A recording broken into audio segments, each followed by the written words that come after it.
Hello, everybody. Hello, replay viewers.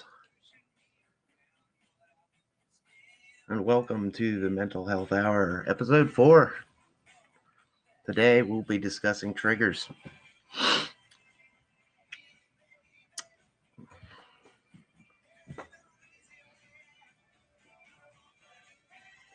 Oh, bit of an odd time today. Had to work yesterday. I put a post up. I'm sure you all saw it. But we will be back on Saturdays, as that's normally my day off. I just had I had to work a swap for one of my coworkers, so he could be on vacation. So triggers. This is a hot key item in the mental health world.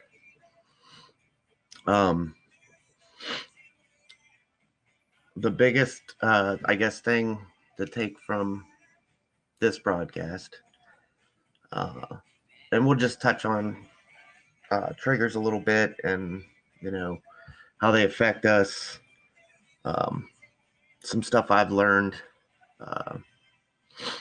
and stuff like that. But one of the overall mantras of triggers would be to have a safety plan in place.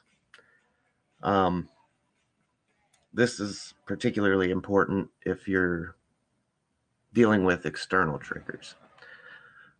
Internal triggers you can't always get, ahead of or be ready for. I mean, they're going to come and go inside your body, inside your mind. But the external triggers, those we can kind of prepare for or try to. We can avoid. It's not necessarily, and we'll get into this a little bit more, but it's not necessarily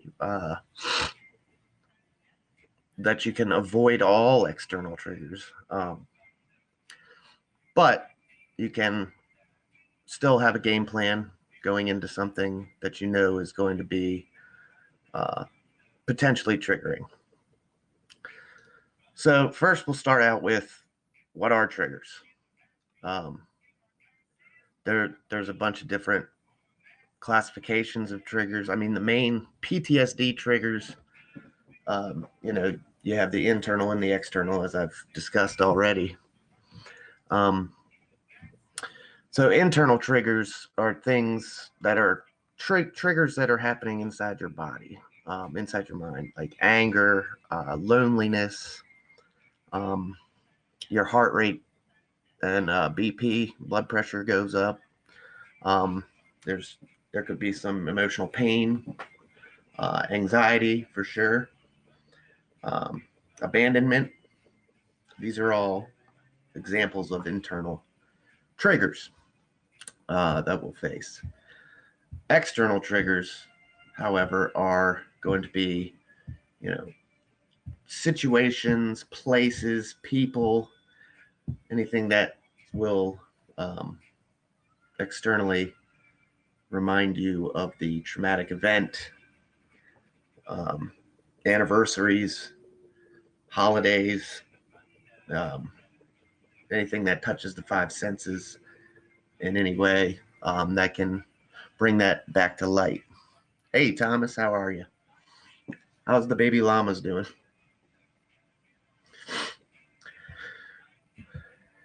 Dr. John, good to see you. We're talking about triggers today, for those of you coming in now.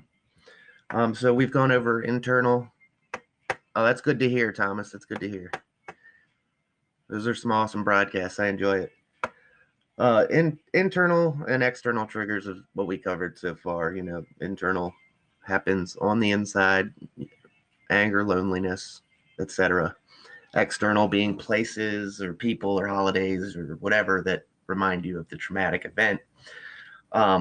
So digging deeper into triggers as a whole, we want to make sure that we're getting the definition, I guess, correct. So a trigger is not necessarily something that's going to rub you the wrong way or make you feel uncomfortable. A trigger is literally it's the traumatic brain um, getting aroused by something that can make you feel like the trauma is happening all over again. So like you're reliving the moment, or you know, through any of the five senses, etc. Um, Most recently, I was on vacation last week. Uh, me and the family went down to Ocean City, Maryland. This is a place where I myself have done quite a bit of drinking. Um, so I went into this knowing this was potentially going to be uncomfortable. I didn't know where or when or how it was going to come up or strike or trigger, whatever you want to call it. Um, but I was able to go in with a kind of a, you know, a head start, if you will. Like I knew there was the potential here. So I was ready, but all the preparing you can do doesn't always take away from every every potential trigger. So there was one time in particular that we were out to dinner at a place that I frequently drank at. Um, it is one of our favorite food spots, but I thought everything would be fine, and I was fine through the whole dinner. Um, Great meal, great conversation with the family. Everything was awesome, and then after this was all concluded, we paid the check, and there was a little play area outside where the outside bars were that I used to frequent, and the kids wanted to play, so we let them play for a little bit, and that's when it hit right there. Like just standing out there, it was kind of an overwhelming feeling. And I told my wife, I said, I'm gonna, I'm gonna exit stage left here, go stand out by the car for a little bit because I'm not feeling this right now. And she knew what that meant. She knows we've talked. We're on the same page with this kind of stuff. And obviously I don't want to ruin the kids' time, but I saw this happening. I needed to excuse myself from the situation, and we got through. That was really the only true trigger I felt while I was down there for 4 or 5 days, um, which I'm grateful for. But again, I was kind of prepared. I brought down a lot of stuff that reminded me of home. I set up in the house we had, kind of a Tim area. If I needed it, it was there. So that's kind of having that safety plan in place. Um, so, I mean, that being said, that's my most recent experience with triggers. Now, this comes from a substance abuse standpoint. Um, this wasn't necessarily a PTSD trigger by any means. This just happened to be an environmental trigger from times of yore when I used to go to the beach and get banged up uh, with friends, with my wife, you know, the works. So I guess what I'm trying to say with that story is that I talked a little in the beginning about avoidance with the external triggers. You can set yourself up for success if you just avoid the places that you know are going to trigger you in some way. Um, Now, is it possible to avoid every external trigger? No. They're going to happen. It's part of living this mental health lifestyle and being aware of it. Um, Actually, one of the, let me see here. Uh, so I was looking up a little bit more information, refreshing myself on triggers and what have you. And I came across this website, verywellmind.com. It's a great website. There's all kinds of information on there.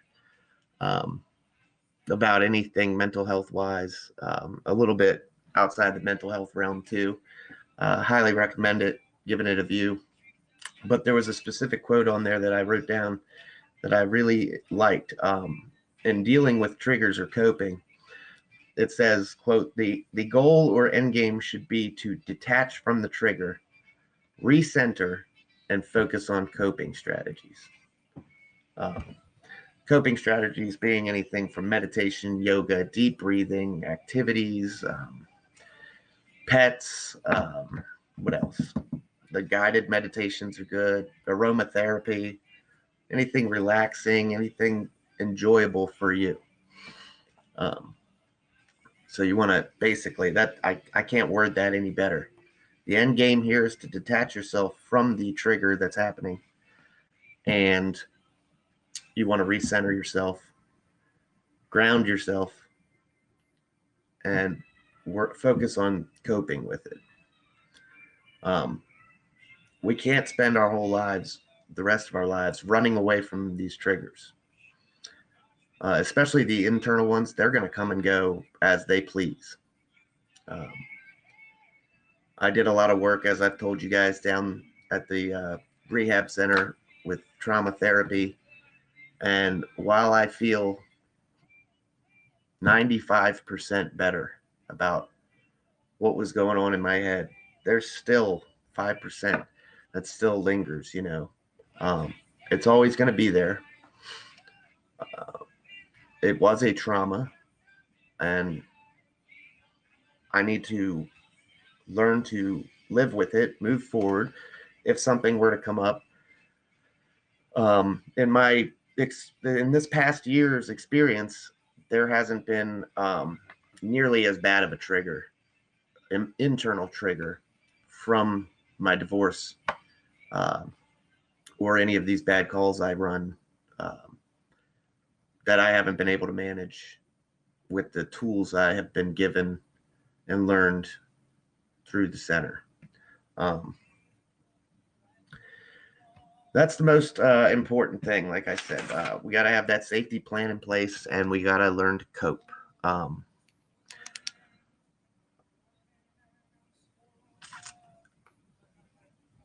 so when obviously we hit a triggered state of mind, when something triggers us, our body goes into that fight or flight mode. Obviously, a lot of us, I'm guilty of it myself. I think we find ourselves getting overwhelmed by the trigger and kind of letting it win, by whether it be us running away, hiding, isolating, detaching from um, the world instead of detaching ourselves from the trigger. So I'm still learning even today. When I wanted to put together some notes for this broadcast, and I was reading over some information and what have you, I'm still finding things that I'm like, wow, that's a good way to think about that, um, or I'll see stuff that I'm doing, kind of subconsciously, maybe a little bit, learned it down the road at the center, brought it back home with me, like journaling. Um, One thing I saw on almost every article I read dealing with triggers is that one of our most successful ways of combating these internal and external triggers for PTSD, substance abuse, anything, is journaling. Journaling is so huge, and I was I was the guy that was like, I don't journal. That's not my thing. Well, I mean, I started doing it down there just because I was doing everything they told me to. I was there. I said, why not? I'll give it a try. And I can honestly say it's one of the most therapeutic things I still do today. Um, Journals can be really useful for cognitive processing. Absolutely. I couldn't agree more. What better way to go over your day than to write it all down? Maybe if something bad were to come of the day, or You had a specific trigger that you journaled. You can always go back and look over the notes. It's basically notes on your life, and how you're living, and how successful you want to be, and how successful you feel like you're coming along.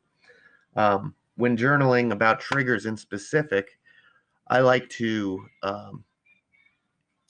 take as they arise, I guess. When I feel triggered, like when I just told you about the beach, I I did go back that night and I wrote down in my journal, um, exactly what I was feeling, um, where I was, the surroundings, um, how it affected me, my thoughts, my emotions, and now I have that logged, so I can always go back over it later, look and see. Maybe next year we don't go to this specific restaurant, or it is a favorite spot of my family's. So maybe I just stay back. Um, that's going to be up to me down the road next year. Uh, but yeah, who's to say what frame of mind I'll be in another year? I don't know. This is, like I said, I'm constantly evolving, constantly learning. It should be a daily tool for first responders. I couldn't agree more, John, Dr. John. I could not agree more. I tell my shift mates about my experience with journaling, and how, I was, no, I'm not doing that. That's not me. I don't write. I don't, this isn't school. But after I, seriously gave it a try, I honestly think it's one of the most therapeutic things I do. Um, Now, I was journaling every single day at the start of this because everything was all so new. It was, um, just mind blowing, all the information I was taking in. I had to journal just to keep it all straight. Um, but now I find myself journaling. This is a year later. I'm journaling more when I feel it's right, whether something happens outside of the norm. Um, Maybe something really great happened. Uh, I don't find myself journaling every single day anymore, like I was in the beginning, mainly because I've written down a lot of what, I need to, what the purpose of the journal would serve. I have it all logged already. So it would be a bit repetitive, which, I mean, that can sometimes be good too. Repetition um, can be good. But when you just find yourself writing about the same thing over and over again, um, I've been feeling comfortable cutting back to, significant events, and stuff like that. Triggers definitely are a significant event and should be logged and journaled that day. I believe this is my unprofessional opinion. Um, Anytime you feel that fight or flight kick in, or you know you feel any kind of emotional pain from an internal trigger, go ahead and log that down. Write down exactly your feelings, your thoughts, your surroundings when the trigger occurred, your emotions when the trigger occurred, and what situation you were in that could have caused it. Was there something you could have done differently? Was there something somebody else could have done differently? Would it have been helpful to avoid the incident altogether? Uh, was it even possible to avoid the uh, the incident or the surroundings or whatever? Um, so then, yeah, you can go back, you can reread, you can look, you can study each day as if you want to get better the next day, if that makes sense. Dr. John says it creates inoculation. Excuse me. Um, so I've kind of been focusing, I feel like, a lot on the internal and external triggers of PTSD. Um, Doing it daily, even on events that seem similar, can be helpful because there are so many factors. Mm-hmm. Yeah, I agree. Um, I in the beginning I was no good. You're fine, Dr. John. Uh, I enjoy reading the comments. I think it's just us, to be honest with you. But I've told a lot of the folks I do these broadcasts specifically for the replay viewers because when I'm live, my number is like it's up in the 50s or 60s, but then one day later I'll come back and it's well over 300. So these are I'm primarily in for the replay audience, you know. I'm just glad people watch it and I hope take something from it.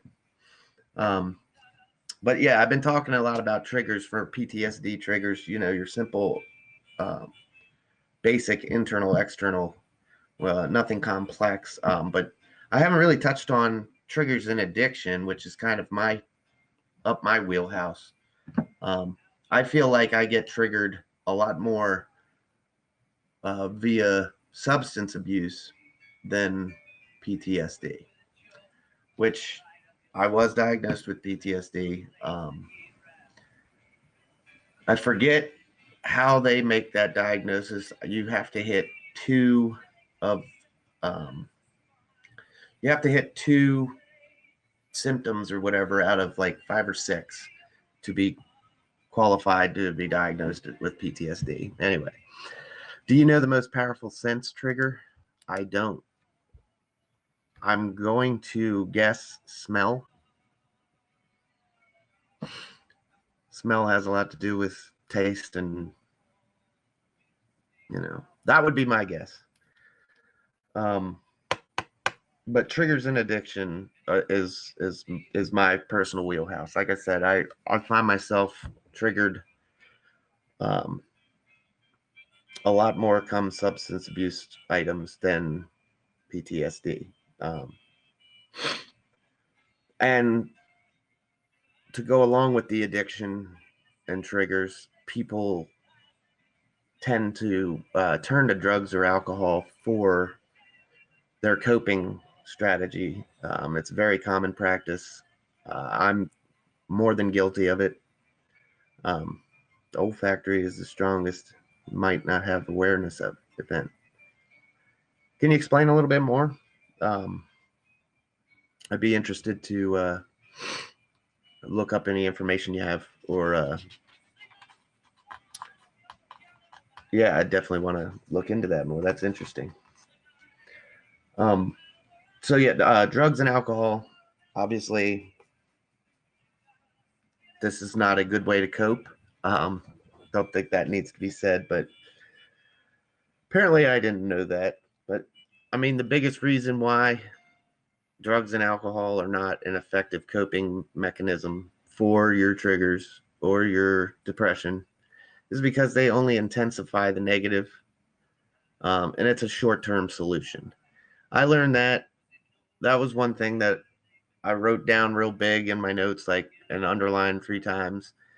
Um, it's a short-term solution to a long-term problem, and yeah, you can do it repetitively. So it's a bunch of short terms, but it never quite takes that long-term away. Um, Many people are triggered and don't even know why, generally related to psychologically overstimulated events or early childhood trauma. Yeah, yeah, I can see that. Um, Actually, the childhood trauma in specific, uh, that was quite a good bit of what I was hearing from some of my firefighter uh, friends down there at the rehab center, in trauma group. A lot of childhood stuff. Um, Not as many bad calls like you would think. A bunch of firemen sitting around in a room talking about war stories. It was a lot of home and personal stuff, everything from childhood to like divorce and stuff like that. Not a lot of on the job. There definitely was. It has its place, and yeah, there was on the job stuff, but uh, an overwhelming amount of personal stuff, which I found truly interesting. Um, so yes, drugs and alcohol, uh, they intensify the negative. They do nothing to fix the problem. They just numb ourselves. We just numb ourselves to it. Um, while it feels good in the moment, um, you wake up the next day and everything feels worse. So intensifying the negative, there's really a lot of truth to that. Especially for me, I'm speak from experience. It was doing nothing for me. I couldn't tell myself that, or I couldn't come to terms with that. I thought it was doing something for me, but just looking back now, I feel like I was just, I don't know, the wool was pulled over my own eyes. Uh, I I don't know how to explain it. Um, it was quite a what's the word?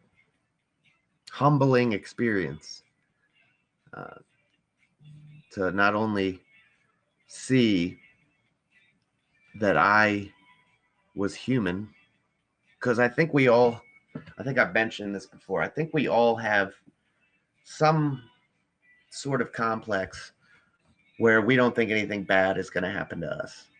It doesn't have to be like you're the only thing you think about.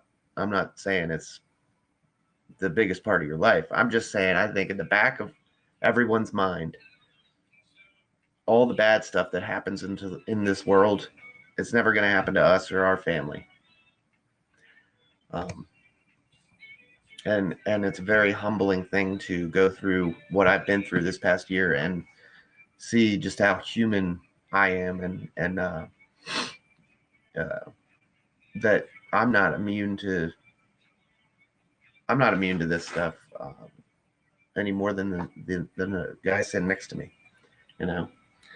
So um, if you're just coming in, uh, feel free to drop a comment, say hello.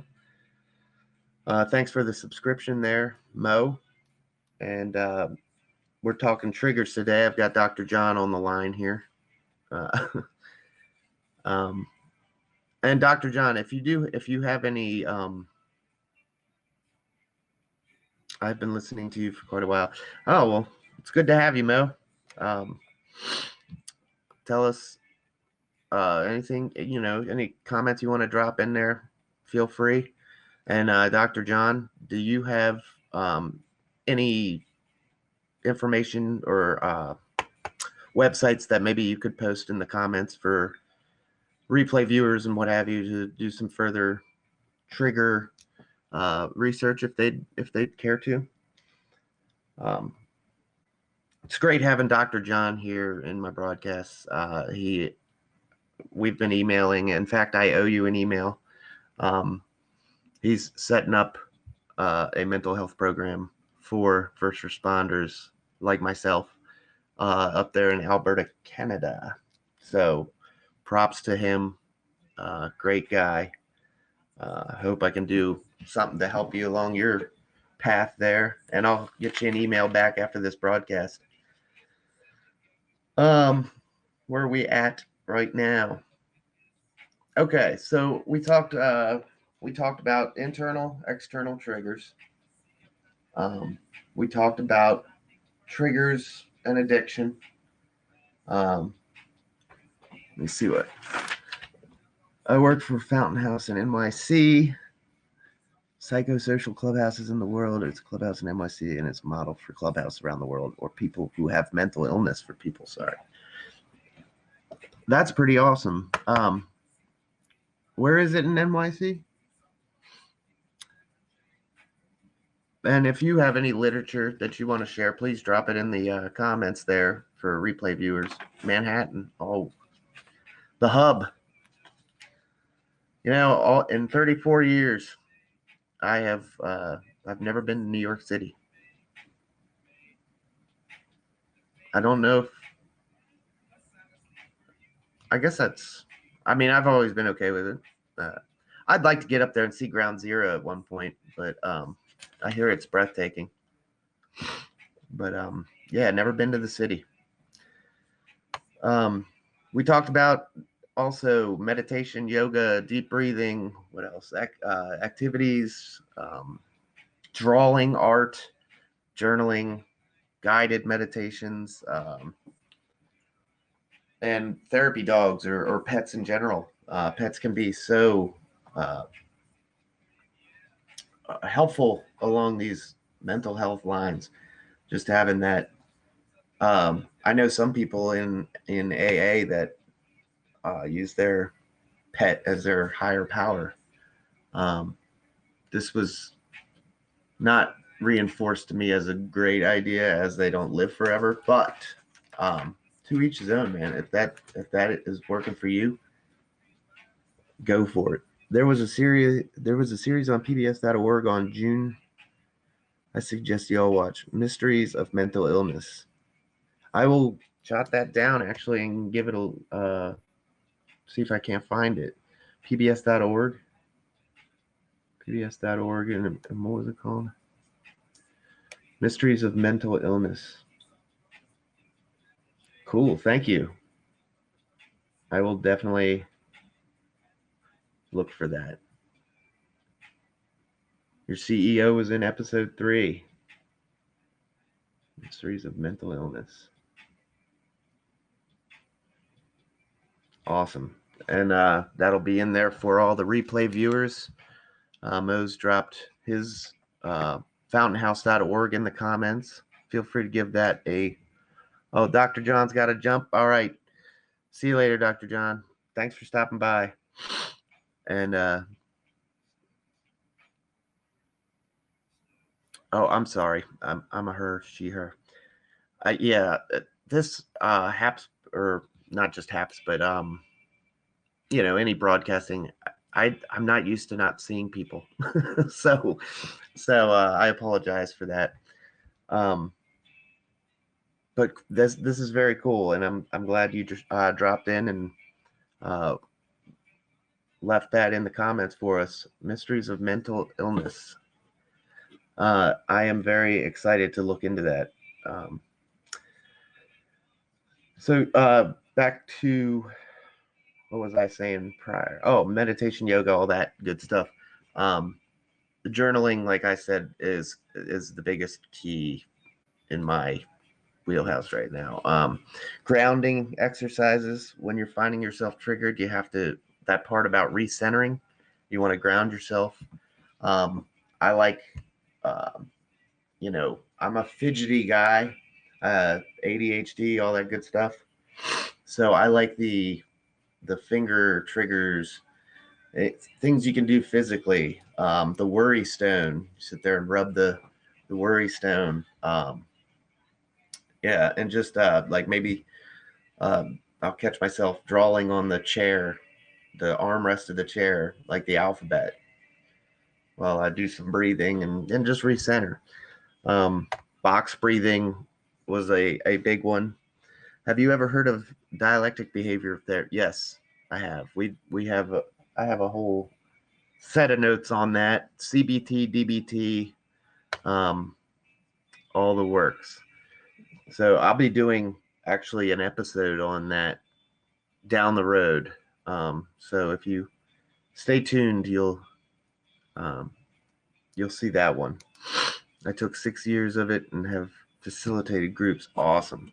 So Mo, I might be interested, if you're interested, in sometime down the line, maybe joining the broadcast, and if we set up a DBT episode, maybe I could have you on, and and you can talk to us a little bit about that, about your knowledge. If you'd like to do that, I'm more than open to it. And drop me a. I'll put my email in the comments. You can drop me an email, and we could set something up. I'd love to do that, especially with somebody that has a better working knowledge. I mean, I'm just sharing my um, what do they call it? Hold on, let me put my email in for you.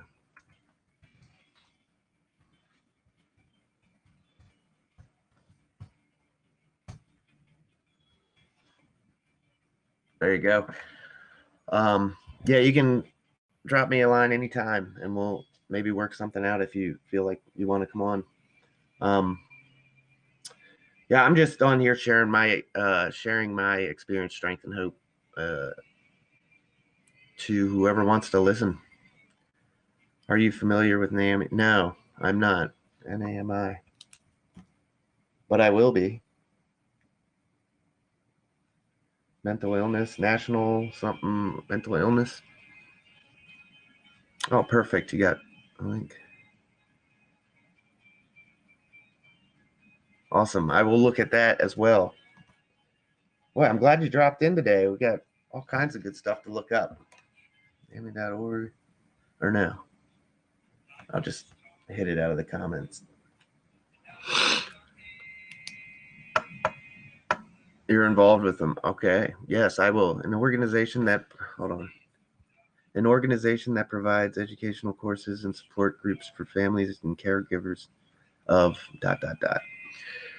I'm assuming that's of people dealing with mental health issues. So, no, I don't think, if you haven't caught any of my other broadcasts, uh, basically I'm a firefighter, 14 years career here in Frederick County, Maryland. Um, I struggled with, or I have PTSD, depression, anxiety, personal stuff, not a lot of bad calls. I mean, I've definitely run my fair share of bad calls, but they don't bother me as much. Oh, cool. You have listened. Are there actual people in here? I don't see anyone chatting but you and I. It says there's 44 viewers, but they come and go. I was telling Dr. John that I do this more for the replay views. So it's on there just for folks whenever they want, whenever they get a chance to drop in and watch. The information is there. That's my whole in this.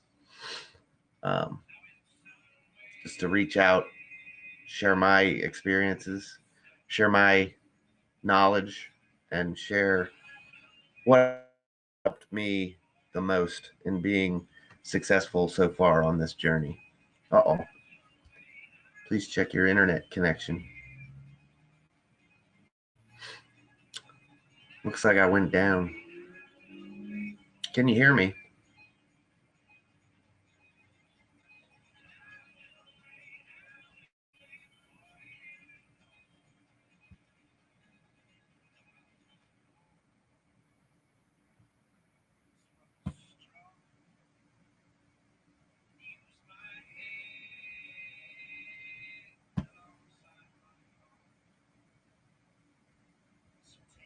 I'm not really sure how to fix this. Can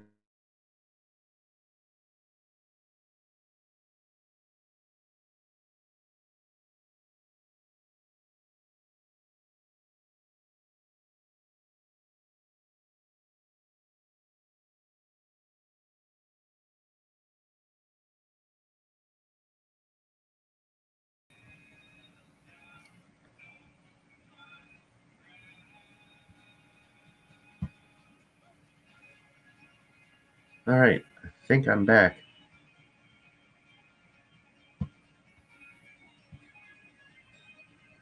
It's giving me bad bars. Your internet connection is unstable. Now it's good. God love it. Sorry about that. Anyway, as long as you can still hear me, I guess that's all that really matters for all the replay viewers and what have you. So, at the very beginning, just to reiterate, go back over some things. Get triggered can make you feel as if the trauma is happening all over again.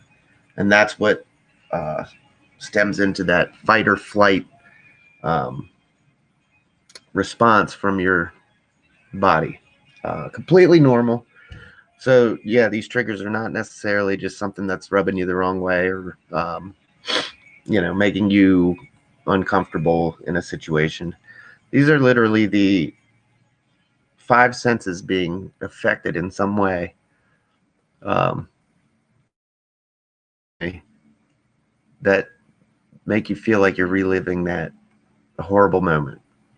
And the traumatic brain, as I've discussed before, is always in the now. It never stops. It doesn't get filed away. It's always floating around as if it was yesterday. And it definitely does feel like yesterday because you can recall everything with such detail uh, about a traumatic event that hasn't been properly filed in your brain's filing system. Um, and triggers, they become so overwhelming. I discussed that we give up, I feel like, and we go and hide, and then they win. The triggers win. The triggers beat us. Um, but if we combat this and manage them and live with them, maybe we do practice a little avoidance. I think it's one of the safe places that we can actually say avoidance is not a hindrance here. If you know that you're going to go to a dinner or a wedding or something that's going to put you in a position where you're going to be triggered and you see it coming from a mile away, why not avoid that? Um, we're not saying to uh, live in isolation again or detach yourself from the world altogether. We're just saying avoid that one um, that one time, uh, that one dinner that is going to put you over the edge. There's Bo. Hi, Bo. How are you, Bo? I've been seeing you come on to some broadcasts lately. It's nice to see you.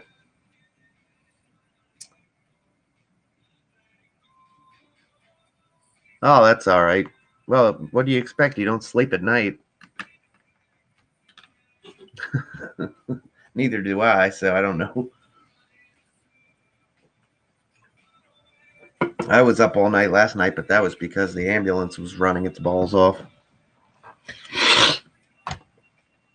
Um, so yeah, the worry stone. I didn't touch on that enough for my. I mean, I explained that I have the ADD brain, so I like um, the physical touch, the something you can do with your hands, um, or I'm not one that can sit and meditate for a long time. I do enjoy relaxation or guided meditation. I can get down with that for a little while, but my ADHD will not allow me to stay down for long. I got to get up and be moving. So those I have a Rubik's cube that I do when I'm not necessarily just triggered, but stressed, whatever. I'll sit and do this Rubik's cube. It's fidgety. I like it. The worry stone, you can sit and just rub that mindlessly and, you know, continue on thinking about other things while you're just holding that in your hand. Um, these are things that work for me. Um, everybody has their own different grounding techniques, and different things work for different people. I saw on Veda's broadcast the other day, she did a meditation right there when the microphone cut out or whatever. But I mean, she actually looked like she got something out of that, like. And that was a 9-minute. I think she said a 9-minute guided meditation, which I can do 9 minutes. But there are some out there that are like an hour long, and I'm like, no. Me too. I find if I'm doing something with my hands, it calms my mind. Exactly. That's how I feel. Like the way I've explained it with my drinking, mindfulness is huge. That's going to get its own episode, of course. You can't. There's probably more than one. I mean, mindfulness is like the biggest buzzword of the mental health era. Um, but the biggest way I've found, or I'm sorry, the way I've explained my drinking is yes, exactly, Mo. My drinking, or I drank a lot, not just to mask depression, not just to cover up the triggered feelings or stress, but when I wake up in the morning, my brain feels scrambled, like out of sorts, scrambled eggs, scrambled up. So I would drink to kind of unscramble my brain because I had also been living on booze for so long. It was basically a baseline for me. So when I woke up sober, I was not at my baseline. Quitting drinking now, I have gotten on. Or that feeling of scrambled brain has come back with a vengeance. And in talking with my doctor and getting the, okay from everybody involved, I've gone on Adderall, which has kind of done the same thing. Adderall is obviously a stimulant, and alcohol is a depressant. I know the science doesn't make a lot of sense, but internally, Adderall has been able to unscramble my brain much the same way that I felt that alcohol did. If that makes any sense. Like I said, everybody's different, and I know scientifically it doesn't make any sense, but it does. It unscrambles, my my brain, so I feel like it's functioning normally. I can sit and do a crossword puzzle. Um, Maybe not as good as the Piano Man, but I can sit and fuck around with one. Pardon my French.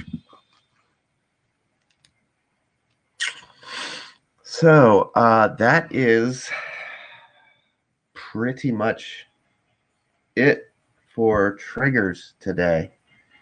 There will probably be more broadcasts on triggers.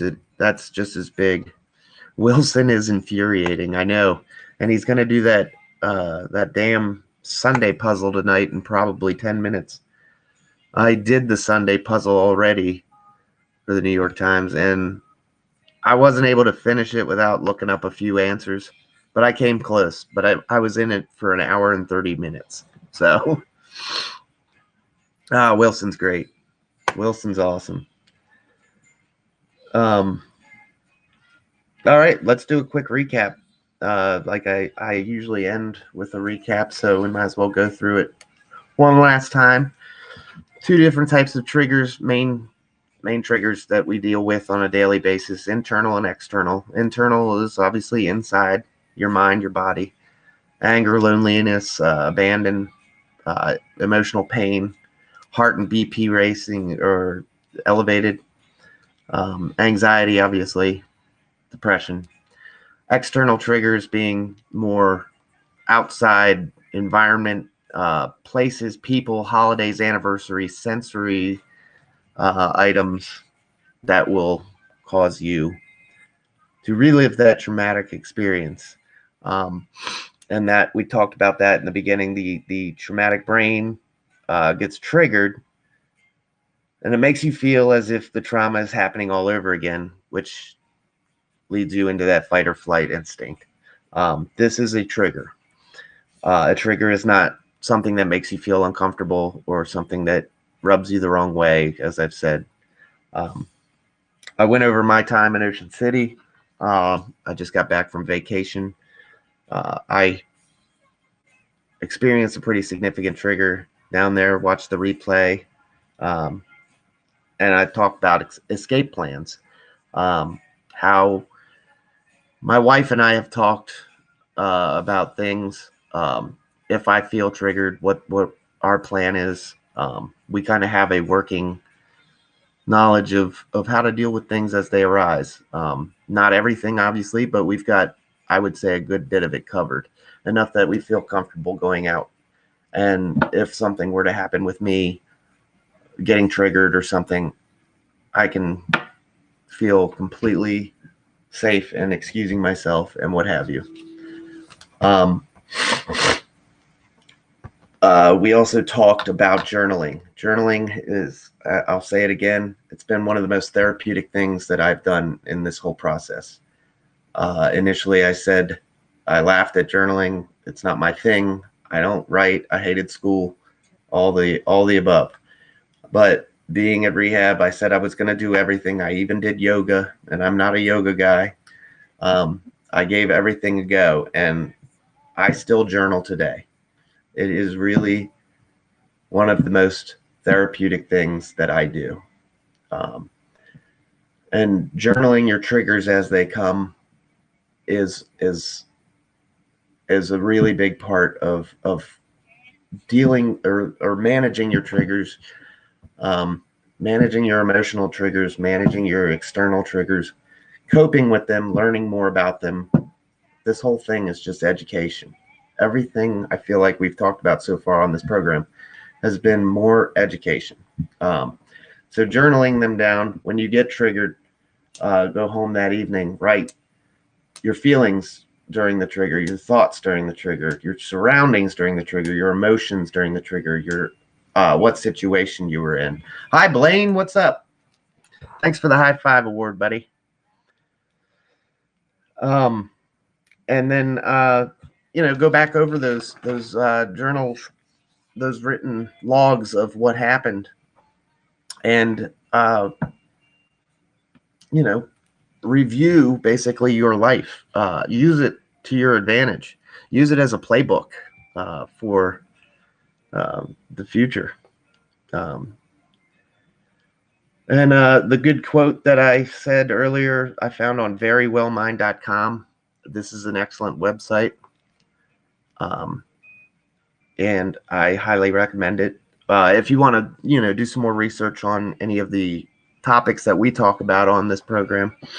But the quote of the day, I think, from verywellmind.com is the goal or end game with triggers should be to detach from the trigger, recenter yourself, and focus on coping.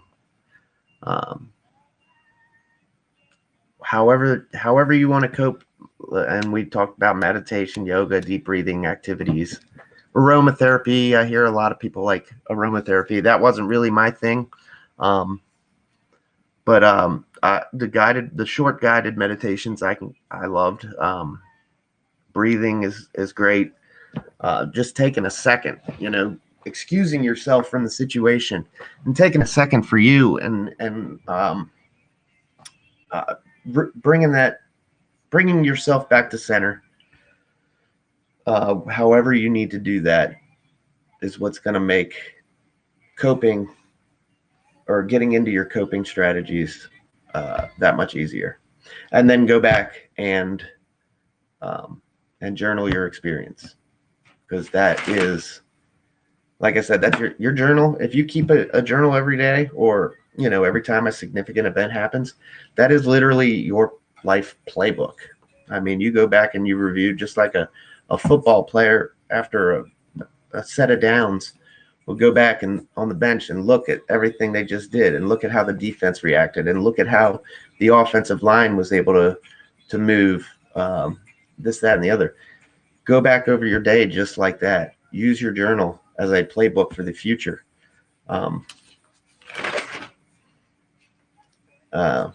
You can journal all your shenanigans there on Beardo Weirdo Show. I keep a miracle journal and write down at least one thing every day. Thanks for this information. Yeah. The other thing I was told by my uh, outpatient counselor that I still see to start keeping that gratitude journal. And I can't tell you how many times since he's had me start doing this that I've heard people say, "You got to keep a gratitude journal." Um, that's been as big of a buzzword as mindfulness has been.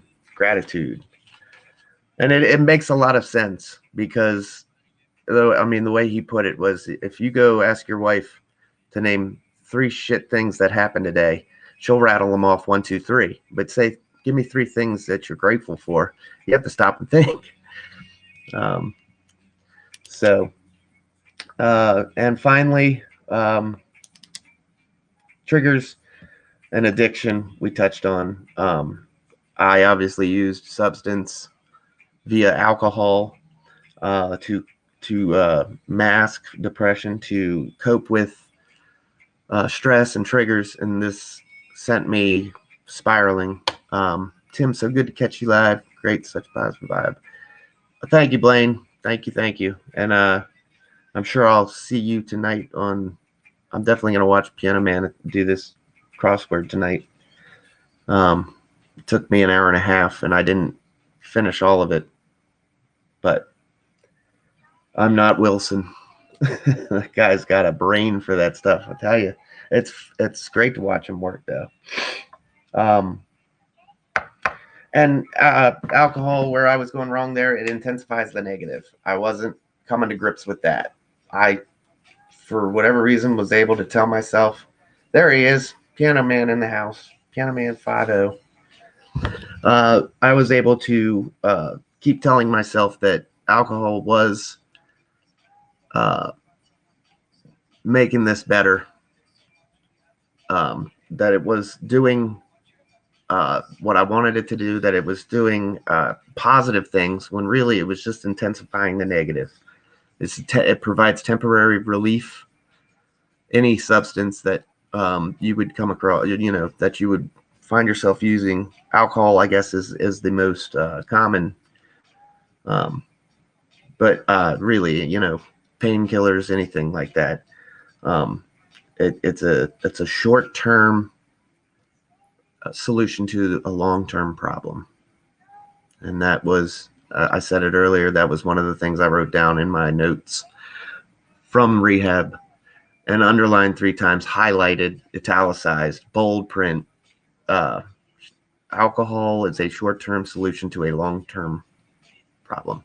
I've got Beardo and Weirdo in here. What is going on? This is something. I feel like I should be talking about Pyrex. We might have to send Wilson down the road where I went for pyrexia. If anybody saw his broadcast last night, the dining room table in your mom's house was all that fire. I was like, holy shit.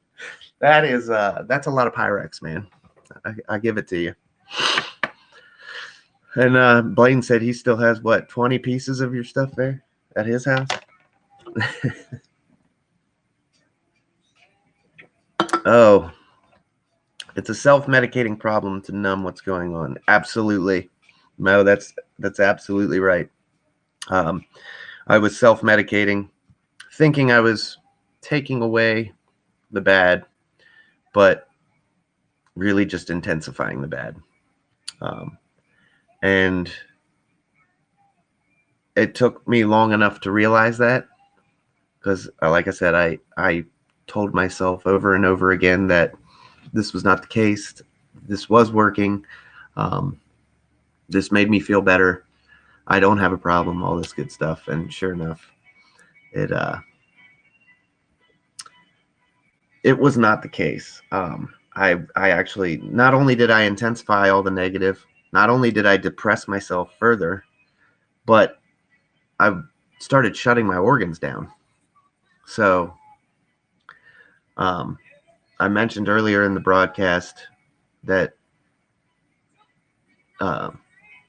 it was a very humbling experience to have to go to rehab, to go through the whole process of admitting I had a problem, admitting to myself, admitting to my family, admitting to everybody that I had a problem and I needed help. It was above me. And the reason that was so humbling is because I said earlier that I feel like every one of us has some sort of a stigma or some sort of a complex, whatever you want to call it, in the back of your head that says nothing bad's ever going to happen to me. I think that's instilled in everybody. We see bad stuff happen on the news all the time. I mean, look at what's going on in Florida with the building collapse. Even stuff like that. I feel like we all think nothing like that's ever going to happen to us. And the fact is that it does. And it happened in this sense to me. And now I want to get out there and talk about it. I want to share. I want to help others that are going through similar things and share my experience, because that's how I've been able to get through, is by listening to other folks. So now I'm paying it forward and trying to put this information out there that what works for me, you know. And Tim, would you like to come on Beardo and Weirdo this Tuesday and give a quick positive vibe message? You are incredible. You know what? That would be an honor. I would love to do that. Let me think here. You know what? Tuesday I'll be at the fire station. Tuesday and Friday I'm at the firehouse this week. So we might have to wait a week. I might be able to pop in at the firehouse briefly. But if I get a call, I won't be there. So let's plan it for a day that I'm home, because I don't want to miss my Beardo Weirdo debut because I have to run a call. No, I thank you, Blaine, and Piano Man, for having me. That would be amazing. I love your guys' broadcasts. The llama, I don't know if you'll get me to do that. I don't even know how to do that. I've tried it, but anyway, back to the we're gonna wrap it up here. I've touched on all my notes. I've touched on everything that I wanted to talk about. Llama is a must. All right, if a llama steak comes in while I'm on there, I'll do it. Yeah, so this coming Tuesday and Friday, I'm at work. But the week after that, I should be good. So we'll be in touch. All right, guys, I am going to hop off here and get some stuff done tonight. Piano Man, I'll be watching a crossword tonight. I still have one shot left to get into Name a Pyrex. That's been a goal of mine now. I'm determined to name a Pyrex. So I don't even have any names picked out. I just want to do it. So I'll be on there tonight. I'll see you guys this evening. Thanks for stopping in. Thanks for chatting. Next Saturday at 8:00 p.m.